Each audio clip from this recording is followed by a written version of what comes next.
പുതിയ ദൗത്യം ഏറ്റെടുക്കുമ്പോൾ മനസ്സിലുള്ള പ്രതീക്ഷകളും സ്വപ്നങ്ങളും എന്താണ്?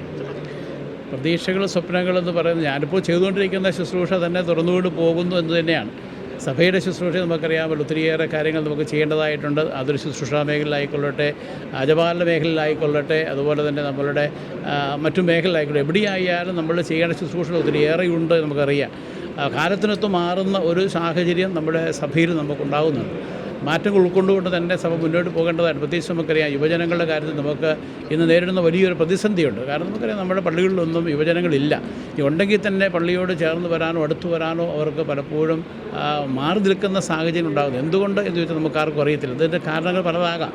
എങ്കിൽ പോലും ഇന്ന് അവരകന്നു പോകുന്ന ഒരു സാഹചര്യം നമ്മൾ കാണുന്നുണ്ട്. അവരെ നമ്മൾ തിരികെ കൊണ്ടുവരണമെങ്കിൽ ഇവിടെ അവർക്കുള്ള ജോലി സാധ്യതകളും മറ്റും ഉണ്ടെങ്കിൽ മാത്രമേ അവരെ ഇവിടെ പിടിച്ചു നിർത്താൻ നമുക്ക് പറ്റത്തുള്ളൂ. പലപ്പോഴും നമ്മൾ അവരോട് പറയുമ്പോൾ അല്ലെങ്കിൽ ചോദിക്കുന്നു, നിങ്ങളെന്തിനാണ് വിദേശത്തേക്ക് പോകുന്നത്, ഇവിടെ നിങ്ങൾക്ക് കിട്ടുമല്ലോ എന്നൊക്കെ പറയുമ്പോഴും എന്ത് ജോലിയാണ് നിങ്ങൾക്ക് ഓഫർ ചെയ്യാനുള്ളത് എന്ന് അവർ ചോദിക്കുമ്പോൾ അത് പറയാൻ നമ്മുടെ മുമ്പിൽ ഒന്നുമില്ല, സർക്കാരിൻ്റെ മുമ്പിലും അതില്ല എന്ന് നമുക്ക് അവർക്കും അറിയാതെ അതൊരു വലിയൊരു പ്രതിസന്ധി നമുക്കുണ്ടാക്കുന്നുണ്ട്. അതിൻ്റെ ദുരന്ത ഫലങ്ങൾ ഇന്ന് നമ്മളുടെ കേരളം അനുഭവിച്ചുകൊണ്ടിരിക്കുന്നു. നമുക്കറിയാം, പ്രായം ചെന്നവർ മാത്രമേ ഇന്നിവിടെ താമസിക്കുന്നുള്ളൂ. അത് ഏത് പള്ളിയിൽ ചെന്നാലും, അത് കോട്ടയംതൂർ പള്ളി മാത്രമല്ല, മറ്റു പള്ളികളിൽ ചെന്നാലും അച്ഛന്മാർ പറയുന്നൊരു കാര്യം ഇതാണ്, പള്ളികളിലൊക്കെ പ്രായം ചെന്ന ആളുകളാണ് കൂടുതലുള്ളത്. അതുകൊണ്ട് ആ ഒരു ശുശ്രൂഷയെ നമ്മൾ ഊന്നൽ കൊടുത്ത് മുന്നോട്ട് ശ്രദ്ധയോടെ കൊണ്ടുപോകണം.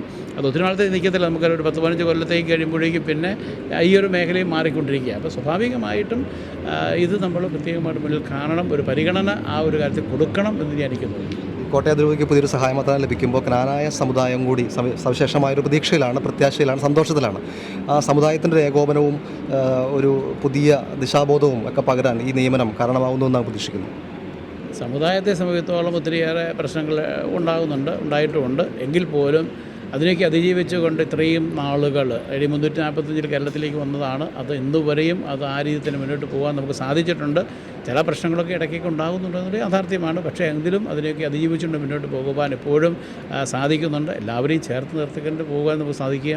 അഭിപ്രായ വ്യത്യാസങ്ങളും ഭിന്നതകളും ഒക്കെ പലപ്പോഴും ഉണ്ടാകാം. എങ്കിലും അതിനെയൊക്കെ അതിജീവിക്കാൻ നമുക്ക് ഒറ്റയ്ക്കും സാധിക്കത്തില്ല. എങ്കിൽ പോലും കുറേയൊക്കെ എല്ലാവരുമായിട്ട് ചേർന്ന് നിന്ന് അവരുമായിട്ട് സംഭാഷണമൊക്കെ നടത്തി സന്ധി സംഭാഷണങ്ങളുടെയും ചർച്ചകളുടെയും മാത്രമേ ഒരു പരിഹാരം നമുക്ക് ഉണ്ടാകുവാൻ കഴിയുകയുള്ളൂ. അതായിട്ടും പ്രധാനപ്പെട്ടൊരു കാര്യമാണ്. അതുകൊണ്ട് നമുക്ക് ആരും അന്യരല്ല, എല്ലാവരും നമ്മുടെ സ്വന്തക്കാരാണെന്നൊരു ബോധ്യത്തോടെ അവരെയൊക്കെ കാണുക. എനിക്കറിയാം, ഞാൻ പൗരോഹിത്യം സ്വീകരിച്ച അവസരത്തിൽ എനിക്കൊരു അച്ഛൻ, അന്നത്തെ എൻ്റെ വികാരി, തൊട്ടടുത്ത പള്ളി വികാരിച്ച് തന്ന ഒരു ഉപദേശമുണ്ട്. ഏത് പള്ളിയിൽ ചെന്നാലും ഒറ്റക്കാരും മാത്രം ചിന്തിക്കണം, എല്ലാവരും നല്ലത്, എല്ലാം നല്ലത് എന്ന് ചിന്തിച്ച് ഇറങ്ങുക, ഭദ്രമായിക്കൊള്ളും. അതുകൊണ്ട് എൻ്റെ ഇത്രയും നാളത്തെ 38 വർഷത്തെ പൗരോഹിത്യ ജീവിതത്തിനിടയിൽ മറ്റു പ്രതിസന്ധികളോ പ്രശ്നങ്ങളോ ഒന്നും ഉണ്ടാകാതെ ഇതുവരെയും ദൈവം എന്നെ പരിപാലിച്ചു. ആ ഒരു ബോധ്യം എനിക്കെപ്പോഴും ഉണ്ടായിട്ടുണ്ട്. ആളുകളെ കാണാനും എല്ലാ പള്ളികളിലും, ഞാൻ ഒത്തിരി പള്ളികളിൽ ഇരുന്നിട്ടില്ല, കാരണം കൂടുതലും സ്ഥാപനങ്ങളായിരുന്നത്. എങ്കിൽ പോലും ഉടുവപ്പള്ളി, കടുത്തുരുത്തി പള്ളി, വയനാട്ടിലൊരു പള്ളി, പിന്നെ വിദേശത്തുള്ള പള്ളികൾ, ഇങ്ങനെ സ്ഥലങ്ങളിൽ ശുശ്രൂഷ ചെയ്തിട്ടുള്ളൂ. എങ്കിലും അവിടെയുള്ള ആളുകളെ സംബന്ധിച്ചിടത്തോളം അവർ കാണുന്നത് ആ രീതിയിലാണ്. അവർക്ക് അവരുടെ ഒരു അജപാലന ശുശ്രൂഷ നിർവഹിക്കുന്ന നല്ലൊരു ഇടയൻ എന്ന നിലയിൽ എല്ലാ കാര്യങ്ങളിലും അവർ ആ ഒരു കാര്യത്തെ ശ്രദ്ധയോടെ, നമ്മുടെ അടുത്തേക്ക് നമുക്കറിയാമല്ലോ, ആളുകൾ വരുന്നു, കാര്യങ്ങൾ ചോദിക്കുന്നു, മനസ്സിലാക്കുന്നു, അവരുടെ പ്രശ്നങ്ങൾ മനസ്സിലാക്കുന്നു, അറിയുന്നു, അതിനോട് ചേർന്ന് പ്രവർത്തിക്കുന്നു. അങ്ങനെയൊക്കെ വന്നപ്പോൾ കുറച്ച് കാര്യങ്ങളൊക്കെ ചെയ്യാൻ പള്ളികളിൽ നമുക്ക് സാധിച്ചു. അത് കാലത്തിനൊത്തുള്ളൊരു മാറ്റമായിരുന്നു എന്ന് ഇപ്പോൾ ഞാനത് തിരിഞ്ഞു നോക്കുമ്പോൾ ഞാനത് വിശ്വസിക്കുകയാണ്. വർഷങ്ങൾക്ക് മുമ്പ് സ്കൂൾ പഠന ശേഷം, സ്കൂൾ വിദ്യാഭ്യാസത്തിന് ശേഷം വൈദിക വൃത്തിയിലേക്കുള്ള ഒരു ദൈവവിളി ലഭിക്കുന്നു, വൈദികനാകുന്നു, സഭയുടെ വിവിധ മേഖലകളിൽ ശുശ്രൂഷ ചെയ്യുന്നു. അങ്ങയുടെ മനസ്സിൽ എപ്പോഴെങ്കിലും ഒരു മെത്രാൻ ശുശ്രൂഷയെക്കുറിച്ചുള്ള സ്വപ്നങ്ങളോ ആലോചനകളോ അങ്ങനെ ഏതെങ്കിലും ധാരണകളോ രൂപപ്പെട്ടിട്ടുണ്ടോ ഏതെങ്കിലും ഘട്ടത്തിൽ? അങ്ങനെയൊന്നും നമ്മൾ ചിന്തിക്കാൻ നമുക്ക് പറ്റത്തില്ലാത്ത സാഹചര്യം. കാരണം ഞാൻ വന്നിരിക്കുന്നത്, എൻ്റെ സാഹചര്യം എന്ന് പറഞ്ഞാൽ, ഞാൻ മലബാറിൽ നിന്ന് വന്നിരിക്കുന്ന ഒരാളാണ്. മലബാർ പയ്യാവൂർ എന്ന് പറയുന്ന എൻ്റെ സ്വദേശം. എൻ്റെ മാതാപിതാക്കൾ പുന്നത്തറ കോട്ടയത്തുള്ള പുന്നത്തറയിൽ നിന്ന് കുടിയേറിയവരാണ്. മാതാപിതാക്കൾ ഗ്രാൻഡ് പേരൻസ് പോയവരാണ്. അപ്പോൾ സ്വാഭാവികമായിട്ടും മലബാറിൻ്റെ മണ്ണിൽ ജനിച്ചു വളർന്ന ഒരാളെ സംബന്ധിച്ചിടത്തോളം അവിടുത്തെ ലഭിക്കാവുന്ന വിദ്യാഭ്യാസവും ഒക്കെ സ്വീകരിച്ച് മുന്നോട്ട് പോകുന്നു എന്നതില്ലാതെ അതിൽ കൂടുതലൊന്നും നമുക്ക് ആഗ്രഹിക്കാനോ ഒന്നും സാധിക്കാത്ത ചില സാഹചര്യം ഉണ്ടായിരുന്നു. എങ്കിലും അവിടെ മുതലുള്ള വളർച്ച പടിപടിയായിട്ട് വളർന്നു വന്നു എന്നത് ഇന്ന് തിരിഞ്ഞു നോക്കുമ്പോൾ അഭിമാനത്തോടെ പറയാൻ സാധിക്കുന്ന സാഹചര്യങ്ങളുണ്ട്. അത് ഓരോ ഘട്ടങ്ങളിലും അത് എനിക്ക് തോന്നുന്നു എൻ്റെ മാതാപിതാക്കൾ നൽകിയ വലിയ സ്നേഹവും കരുതലും, അവർ രണ്ടുപേരും സ്വർഗത്തിലിരുന്ന് ഇന്നത്തെ ഈ മഹനീയ കർമ്മത്തിന് സാക്ഷികളാകുന്നു എന്ന് ഞാൻ ഉറച്ചു വിശ്വസിക്കുന്ന ഒരാളാണ്. അത്രയ്ക്കും ഒരു വിശ്വാസത്തിൽ എന്നെ വളർത്തിയവരാണ്. അത് ഞാൻ പ്രത്യേകിച്ച് പറയാനുള്ള കാരണം എന്ന് പറഞ്ഞാൽ, എൻ്റെ പൗരോഹിത്യ ശുശ്രൂഷ തുടങ്ങി 1989 മുതൽ എല്ലാ ദിവസവും രാവിലെ 3 കിലോമീറ്റർ ദൂരം യാത്ര ചെയ്ത് പോകണം. എല്ലാ എല്ലാ ദിവസവും രാവിലെ വിശുദ്ധ കുർബാനയ്ക്ക് സ്ട്രോക്കായിട്ട് വീഴുന്ന അന്ന് വരെ പള്ളിയിൽ പോയ ഒരു വ്യക്തിയാണ് എൻ്റെ പിതാവ്. അത്രയ്ക്കും വലിയ താല്പര്യത്തോടെയാണ് പൗരോഹിത്യത്തെ കണ്ടിരുന്നതും എൻ്റെ ഈ പൗരോഹിത്യത്തിലെത്തിയ അന്ന് എൻ്റെ പിതാവ് കണ്ടിരുന്നത്. അത് അമ്മയും മുതൽ തന്നെയാണ്. ആ ഒരു വാത്സല്യവും സ്നേഹവും കുടുംബാംഗങ്ങളെല്ലാവരും ഞങ്ങൾക്ക് നൽകിയിട്ടുണ്ട്. ഇന്ന് ഒരു സഹോദരൻ മരിച്ചുപോയി, ബാക്കി എല്ലാവരും ഉണ്ട്. എല്ലാവരും മലബാറിൽ, എല്ലാവരും പയ്യാവൂർ തന്നെ താമസിക്കുന്ന ആളുകൾ തന്നെയാണ്. വിദേശത്തേക്ക് അവർ മക്കളൊക്കെ പോയി എന്നല്ലാതെ ഇവർ കാരണവന്മാരെല്ലാവരും നാട്ടിലുണ്ട്. അതുകൊണ്ട് അങ്ങനെ ഒരു വലിയൊരു കൂട്ടായ്മയിലാണ് ഞങ്ങൾ മുന്നോട്ട് പോകുന്നത്. എൻ്റെ പിതാവിൻ്റെ സഹോദരൻ്റെ പുത്രനാണ് ഞാൻ പരാമർശിക്കപ്പെട്ട ഫിലിപ്പ് അനിമുട്ടിൽ അച്ഛൻ ഇവിടെ ഉണ്ട്. എൻ്റെ ഞങ്ങൾ ഒരുമിച്ച് സ്കൂളിൽ വിദ്യാഭ്യാസം നടത്തി സെമിനാരിയിലും ഒരുമിച്ച് വന്ന് ഞങ്ങൾ പൂർത്തീകരിച്ച ആളുകളാണ്. അതായത് മാത്യു മൂലക്കാട്ട് പിതാവും സഹായമെത്രാന്മാരും വൈദികരും എല്ലാം ഉൾപ്പെടുന്ന ഒരു കുടുംബ സമാനമായ അന്തരീക്ഷമാണ് രൂപതയ്ക്കകത്തുള്ളത്. അതിനെ പുതിയ ശുശ്രൂഷയ്ക്കകത്ത് പുതിയ ദൗത്യ വഴികളിൽ എത്രമാത്രം ആ ഒരു സാഹചര്യം നമുക്ക് പ്രയോജനകരമാകും, നേട്ടമാകും, നന്മയായി മാറും എന്നുള്ള അങ്ങേ പ്രതീക്ഷ?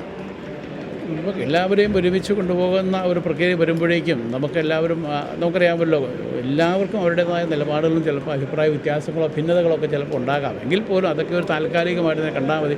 അല്ലാതെ എന്നേക്കുമായി നിൽക്കുന്ന ഒരു പിണക്കമോ അങ്ങനെയൊന്നും നമുക്ക് പ്രതീക്ഷിക്കേണ്ട കാര്യമില്ല. ചില സ്ഥാപിത കാര്യങ്ങൾ വരും, അല്ലെങ്കിൽ ഏതെങ്കിലും വിഷയങ്ങൾ വരുമ്പോൾ അതിനോടുള്ള നിലപാടുകൾ വരുന്ന ചില പ്രശ്നമൊക്കെ ആകാം. എങ്കിലും അതിനെയൊക്കെ തരണം ചെയ്യാൻ സാധിക്കും എന്ന് എൻ്റെ ഒരു 1.5 കൊല്ലത്തിലും ആകുന്നുള്ളൂ ഞാൻ പ്രോട്ടോ സിഞ്ചലൂസ് ആയിട്ട് മാറിയിട്ട്. ഈ ഒരു കാലത്ത് അങ്ങനെ ഒരു മാറ്റത്തിലേക്ക് കൊണ്ടുവരുവാൻ നമുക്ക് ഒരു പരിധി വരെയൊക്കെ സാധിച്ചിട്ടുണ്ട്. അകന്നുന്നവരെയൊക്കെ അടുപ്പിച്ച് കൊണ്ടുവന്ന് ഒരു ചർച്ചയ്ക്ക് കൊണ്ടുവരാനും വലിയ ചർച്ചകളൊന്നും അല്ലെങ്കിൽ പോലും ചെറിയ തോതിലുള്ള ചർച്ചകളൊക്കെ നടത്താൻ നമുക്ക് സാധിച്ചിട്ടുണ്ട് എന്നത് അഭിമാനത്തിൽ ഓർക്കുന്ന കാര്യങ്ങൾ തന്നെയാണ്. ഇടയ ദൗത്യത്തിന് സ്വീകരിക്കുന്ന ഒരു ആപ്തവാക്യത്തെക്കുറിച്ച്? എൻ്റെ ആപ്തവാക്യം ഞാൻ നേരത്തെ ഇവിടെ ആദ്യം വായിച്ച ആപ്തവാക്യം തന്നെയാണ്. അത് വളരെ ഫിലിപ്പിയർക്കുള്ള 4-ാമത്തെ അധ്യായത്തിലെ 13-ാമത്തെ തിരുവചനം തന്നെയാണ് ഞാനത് എടുത്തിരിക്കുന്നത്. എന്നെ ശക്തനാക്കുന്നവൻ്റെ അവനാണ് എൻ്റെ എല്ലാ കാര്യവും നടത്തുന്നത് എന്നുള്ള ആ ഒരു ചിന്തയിൽ മാത്രമാണ്. ആ ഒരു പ്രവൃത്തി ദൈവം എന്നെ ഏൽപ്പിച്ച ഈ ചുമതല ശക്തനാക്കുന്നതിലൂടെ എല്ലാ കാര്യങ്ങളും എനിക്ക് ചെയ്യാൻ സാധിക്കും എന്നുറച്ച് വിശ്വസിക്കുന്ന ഒരാളാണ് ഞാൻ.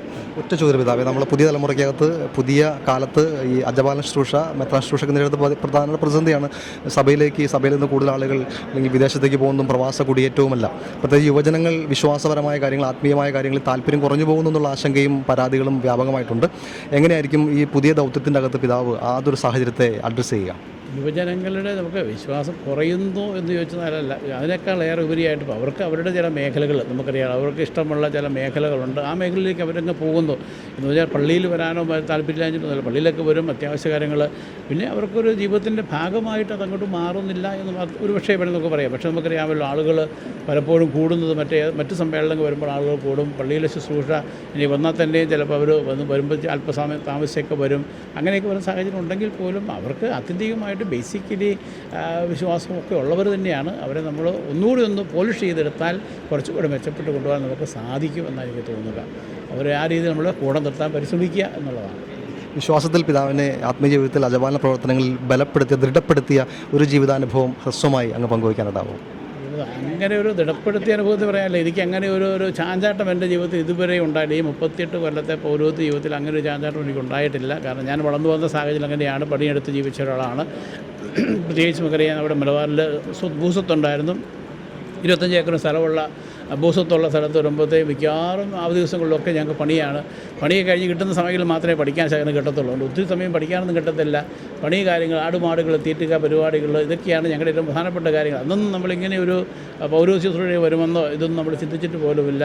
എങ്കിലും 8ാം ക്ലാസ് മുതൽ പുരോഹിതനാകണം എന്നുള്ളൊരു ആഗ്രഹം എൻ്റെ മനസ്സിലുണ്ടായി. ഞാനന്ന് സലേഷ്യൻ സഭയുടെ ക്യാമ്പുകളിൽ പലപ്പോഴും ഞാൻ സംബന്ധിച്ചിട്ടുണ്ട്. എനിക്ക് അഡ്മിഷൻ കിട്ടിയതാണ്. അത് കഴിഞ്ഞപ്പോഴാണ് 10ാം ക്ലാസ്സിൽ എൻ്റെ വികാരിച്ചൻ പറഞ്ഞു, കോട്ടയം രൂപതയിൽ ഇങ്ങനെ ഒരു സൗകര്യമുണ്ട്, മനസ്സുമാരിയുണ്ട്, അതുകൊണ്ട് അവിടെ പോകണമെന്ന് പറഞ്ഞപ്പോൾ ഞാൻ സന്തോഷത്തോടെ ഇങ്ങോട്ട് പോരുകയായത്.